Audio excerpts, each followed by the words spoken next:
brought to you by the San Luis Obispo County Office of Education and the SLOCO Arts Collaborative. Welcome back to Touching Bass. Today we're going to talk about different types of musical notation. There's a few different kinds we encounter with the bass, so it may not be exactly what you expect. Ba-dum, ba-dum, ba-dum, boom, boom, ba-dum, boom, boom, boom, boom. We're also going to talk more about the circle of fifths that I showed you in my previous video and how you can use that to help you in reading music. In guitar music, you will often see songs written out as chord charts or lyric charts, and they're pretty simple to read as long as you're familiar with chords, which we've gone over. If not, you can refer to my previous video. Lyric charts have the lyrics of a song written out with the chords written above and ideally tell us when and where certain chords go. Sometimes the chords aren't in the right place and one has to use their ears to understand when the chord is changing. Chord charts are just the chords themselves without lyrics and sometimes with boxes to indicate how many bars you play those chords for. These charts are most common in instrumental songs, jazz music, swing music, songs of that nature. Here's an example of a chart. Here it tells you the chord, but you can pick the note to play on the bass based on that chord. Often you will want to hit the root note first on the downbeat, but then you have options about where to go after that. What are your other options in a triad major chord? The major third and perfect fifth, of course. The 1, 3, and 5 are your best friends when you're playing chords on the bass. So if you see a G on the chart, your best bet is to find your G note and hit that first. But if you wanted, you could technically hit a B, the third, or a D, the fifth. And you could hit those first, but usually hitting the root note first is going to sound the best. If you hit the third, it doesn't sound as good or as pretty as the 1 or the 5, but it can sound very nice in bass lines. You can also do the full arpeggio, 1, 3, 5, like this, and it can be in any order.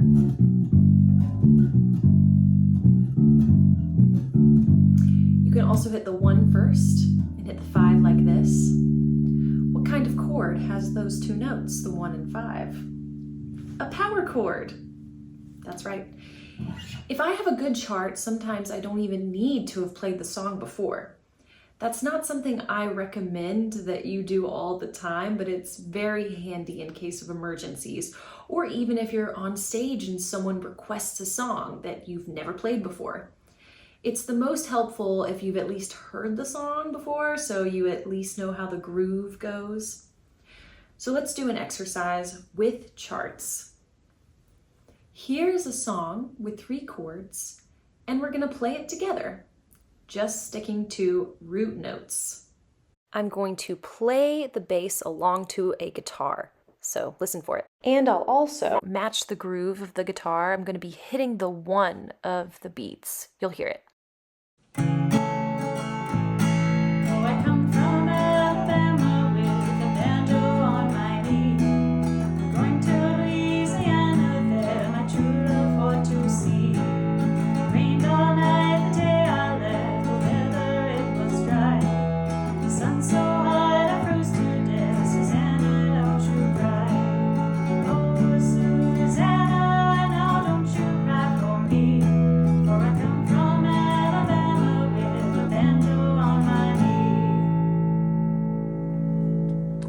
Great job.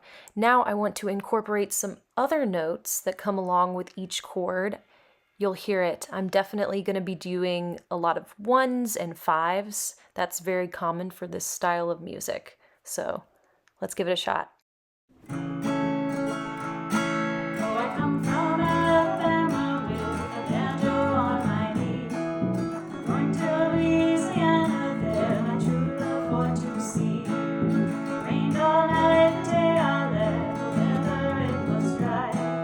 Sun so hot, I froze to death.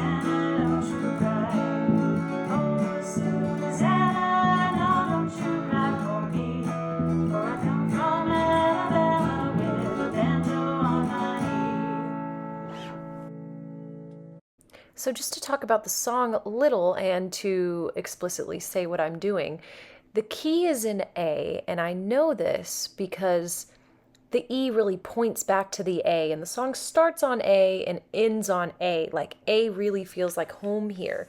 And it's in a major key because we're using A major and D major and E. Those are the three chords that we have here. So I know that the scale of A major is available to me here. Like I can play around with the bass line using the scale of A major. And mostly what I'm doing is sticking to the 1 5 1 5 kind of thing. And sometimes instead of going to the E, I go to the B, which is the 5 of E. And you can tell I'm hitting those downbeats, and I'm usually hitting the root note on the downbeats. And only every now and then, if you're looking for a certain sound, will you hit the 5 on the downbeats. And that can also, that's plausible, and that can also sound good. Now let's check out another song. Here's a song in the public domain. That means we can use it and not have to pay any royalties. So I've got a chart for it, and we're going to play along with the chords.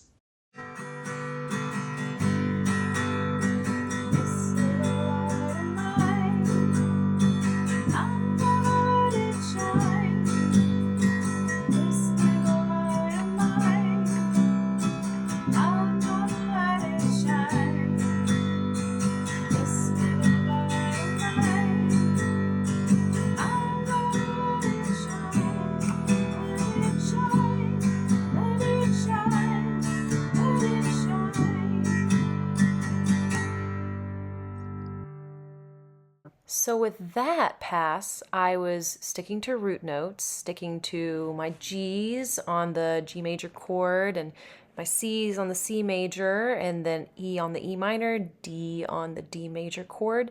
Now let's hear and listen what it sounds like when I move around within the key, which in this I can tell is G, G major.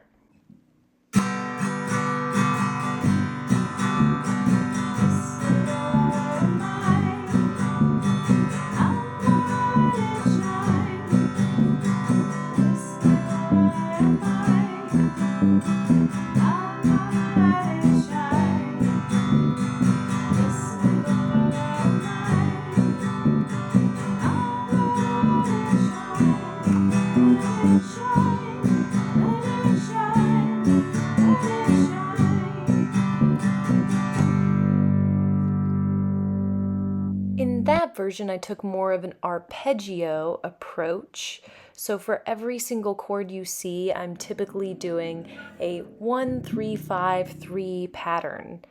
And the key is in G major too, but the first chord is G major, so I do the 1 3 5 3 of that.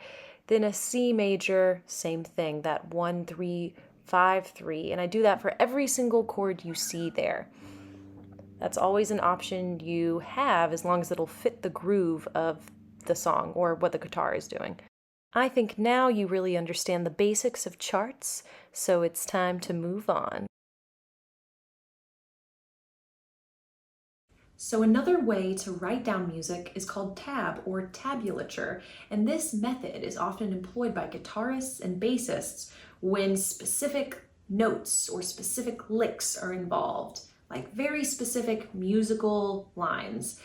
Because the bass is so much like the guitar, being tuned, just like the bottom 4 strings, you can even translate guitar tab to bass pretty easily for interesting and unique covers of your favorite songs. Tab is generally going to have 6 lines, like so. Each line represents a string on the guitar. So it'll start with E at the bottom and then go from there. And it'll say tab on the left-hand side, and it will put numbers where you should put your fingers, or at least which frets you should push down on, and that'll give you that specific note. So if you were going to be looking at strictly bass tab, then there would be 4 lines to represent the E, A, D, and G strings. If I were to read this and sound it out, it would be F, G, A, corresponding to that 1 on the E string, and then the 3 on the E string, and then the 5 on the E string. Here's an example of tab. You see it uses these numbers to tell you which frets to put your finger on, and the placement of the numbers tells you which string. In this way, tab is more detailed than charts. It tells you the specific notes being played as opposed to just telling you the general chord and having you do whatever you want with that chord. However, you do have to be familiar with the song because tab does not tell you rhythm of the line being played. You already have to know how fast or slow all the notes go together. So here's a tab of the A major scale, something that we know really well. Let's do it together.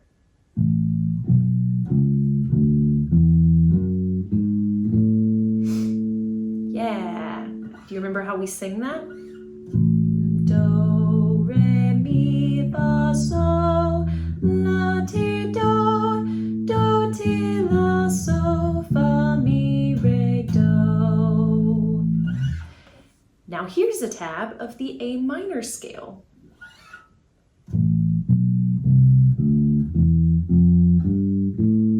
Hear how different that sounds?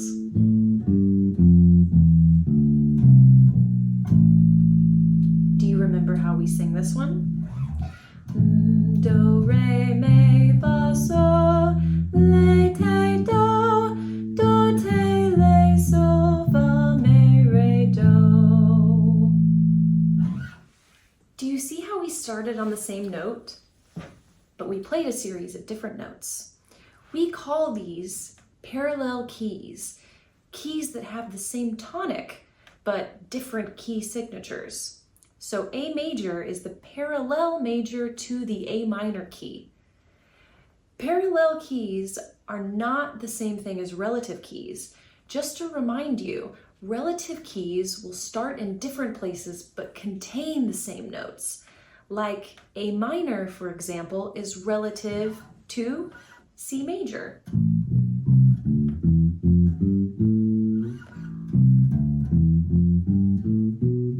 But they sound completely different because they start in different places and end in different places and are completely different shapes. E minor is another example of this. E minor is the relative key of G major, so those scales are going to contain the same notes with completely different tonics. Both of these keys contain the natural notes plus an F sharp instead of an F, whereas A minor and C major contain all of the natural notes. You know, those ones that are just A, B, C, D, E, F, G. Now, let's play a tab of the E major scale.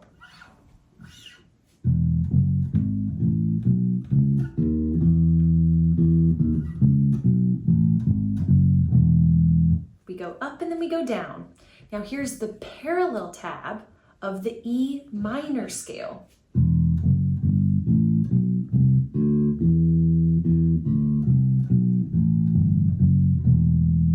We just talked about how E minor is the relative to G major. You can also use your circle of fifths to, again, tell you what all of those relative keys are. So feel free to take a look at it anytime you want.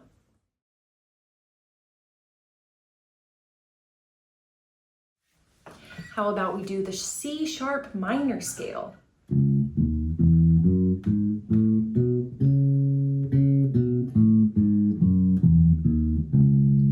Do you recall how the E major scale and the C sharp minor scale are related? Again, those are relative keys. They have different tonics but contain the same notes. I'm gonna make sure you know this. Now I've got something for you other than scales to read. Here it is. Let's play this.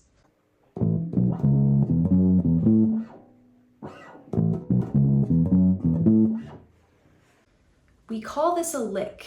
It's a short, tasty part that can be repeated as extra flavor for songs.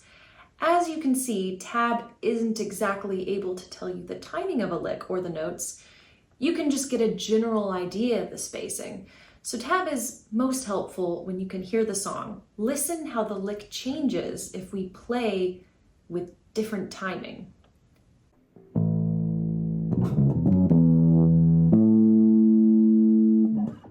It really changes the whole vibe. You can also make up your own licks in your own style. Certain licks will really set you apart from other players.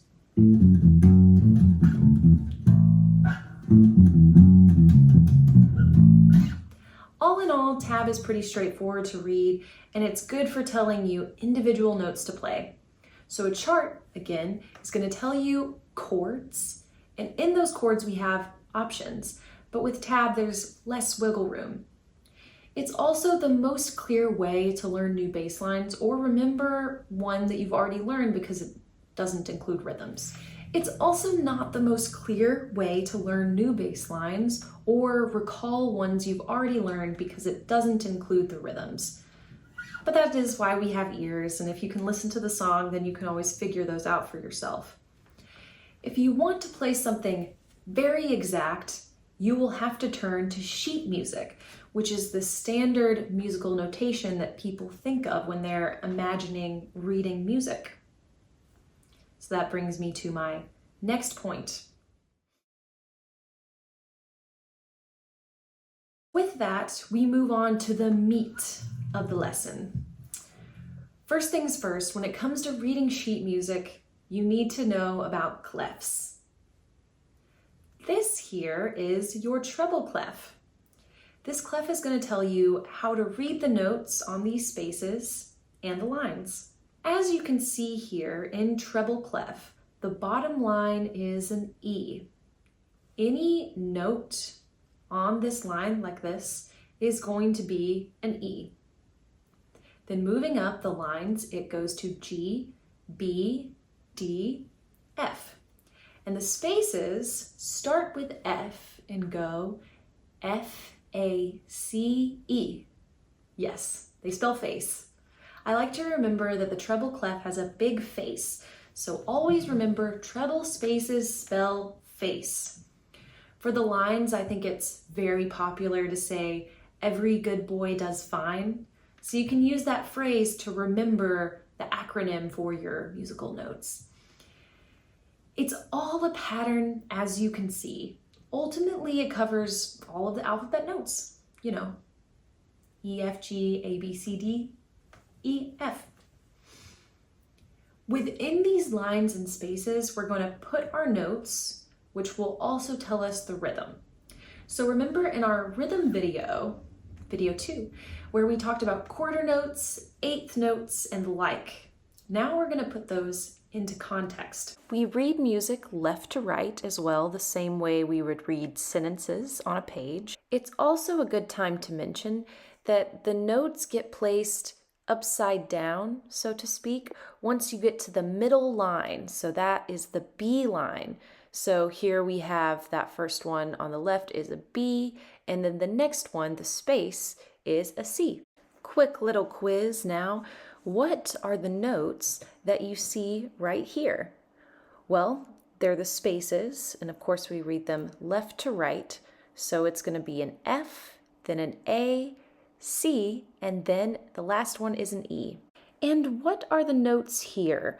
Well, we see they're all on the lines, and we remember the bottom line is an E, and then the next one is a G, and then the B, and then D, and the last one at the top is an F. So where the note is placed tells us the pitch, and what kind of note, like quarter note or eighth note, tells us the length of time we stay on the note or the rhythmic value. So we're going to do the C major scale from the treble clef using quarter notes. This is how it would look. We can do that on the bass up high so it matches the right tone. This first C here would be considered middle C on the piano. We're going to go to our C on the E string, and that's the first scale degree. Number 2 is a D. That's also our re.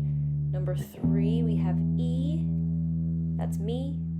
4, we have F. That's fa. then G is fifth, so. Our La over here is an A, and that's the 7th degree, or 6th degree, excuse me. And our 7th degree here is a B, and that is the T, and then boom, back to C. There's the Do. Then we go down.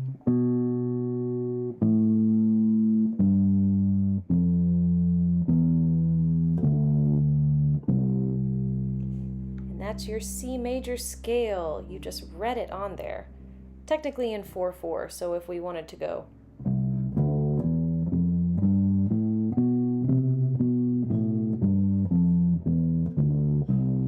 all in quarter notes.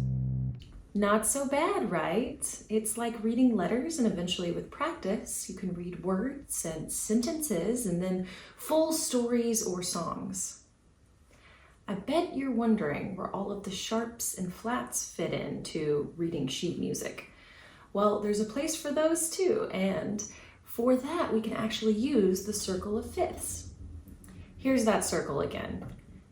See where we have a little staff and a treble clef here? The circle tells you how many sharps or flats are in each key, or which notes exist in flattened or sharpened states in various keys. And this here is called the key signature, which quickly tells us which key we're in. For example, we can see that if there is one sharp in the key signature, we are in the key of G major or E minor.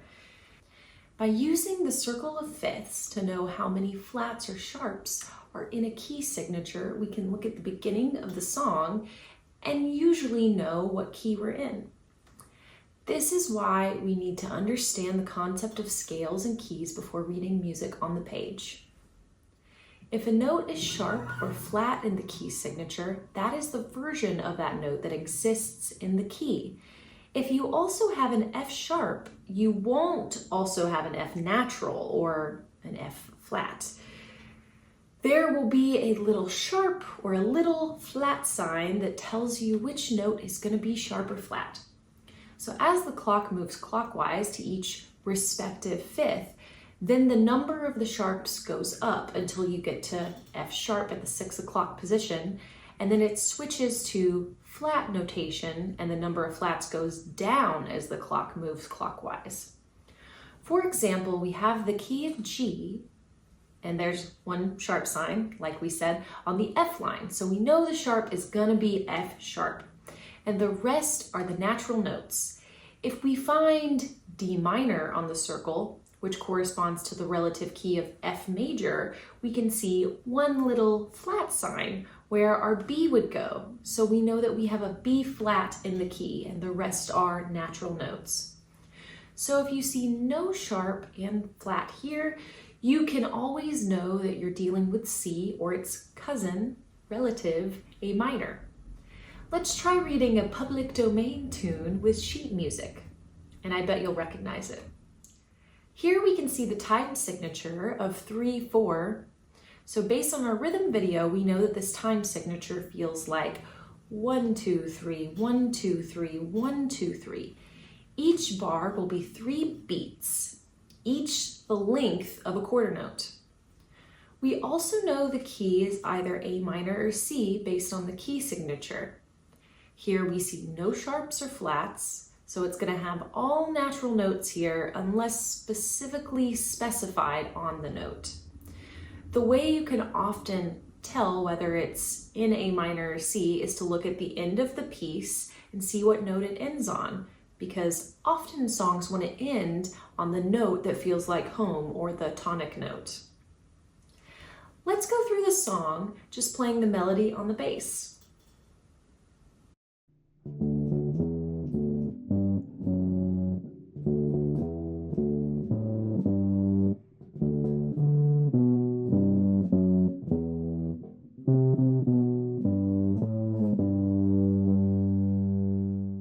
Great job. The other very important clef for bassists is the aptly named bass clef. As a bassist, you're going to be almost exclusively using bass clef. The spaces here start with A and go to C, E, and then G. Think of bass as emphasis on the A. It's almost easier because it starts with the beginning of the alphabet and the lines here start at G. It's very similar to the treble clef, but G, B, D, F, A. So popular phrases to help you remember bass clef are good boys do fine always. That's for the lines, and for the spaces, all cows eat grass. It's all a pattern. All right, little bass clef reading music quiz. What are these notes if you see these on a page? Well, they're on the spaces, so we know the bottom one's an A, and then next a C, then E, and the last at the top is a G. And what would we say these notes are if we saw these on a page?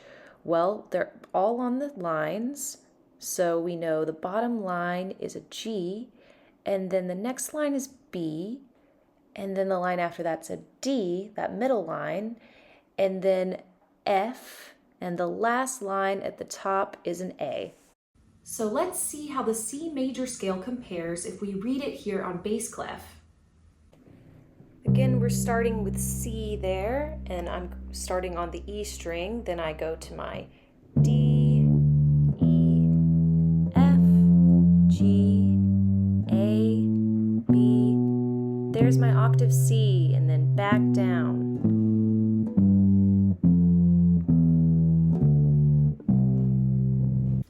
Great job! Now let's do A minor.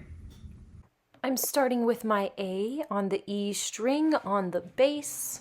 So we have A, and then the 2 is B, then C, D, E, F, G, and at the top there is an A note, that's my octave, and then we go back down, G, F, E, D, C, B, and then A again. You've got the hang of things now. What if I show you this? What key is this in with one sharp? Well, it's either G major or E minor, so let's play it and find out.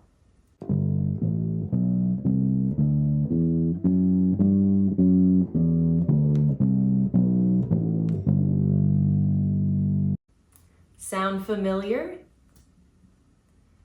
Make your guess, and if you said G major scale, then your ears are getting good.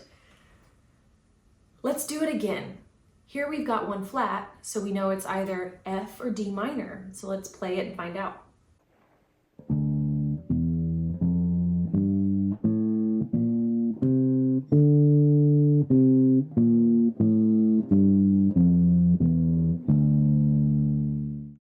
What is it?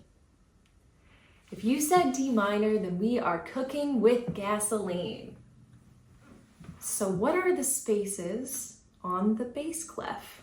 Well, remember, all cows eat grass. So A, C, E, and G. What about the lines on the treble clef? Well, we remember every good boy does fine. So every good boy does fine. It's all right there. So that's all I've got for today, folks. Stay tuned for next time.